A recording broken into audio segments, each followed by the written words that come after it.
ఆషాఢ మాసంలో కాదు, ఎప్పుడైనా సరే గోరింటాకు ఎందుకు పెట్టుకోవాలి అంటే మనకి ఈ అరచేతుల్లో, ముఖ్యంగా ఆడవాళ్ళకి అరిచేతుల్లోంచి ఈ నర్వ్ ఎండింగ్స్ మన గర్భాశయానికి కనెక్షన్ ఉంది. ఓకే. సో అందుకని ఎప్పుడు కూడా గర్భాశయము హీట్ ఎక్కువ ఉండకూడదు. బాడీలో ఎక్కువ హీట్ ఉన్నప్పుడు గర్భాశయ సమస్యలు వస్తాయి. ఇర్రెగ్యులర్ పీరియడ్స్ రావడం, లేకపోతే ఏమైనా సిస్ట్లు రావడం, ఇట్లాంటి ప్రాబ్లమ్స్ సమస్యలు వస్తాయి.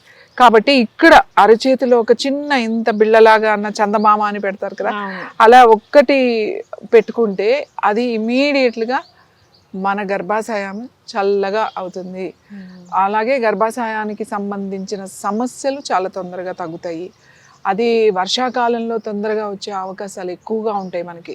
ఎందుకంటే ఇవి వైరల్ ఇన్ఫెక్షన్స్ రాకుండా కూడా ఇది ఆపుతుంది, వైరల్ ఫీవర్స్ రాకుండా కూడా ఆపుతుంది.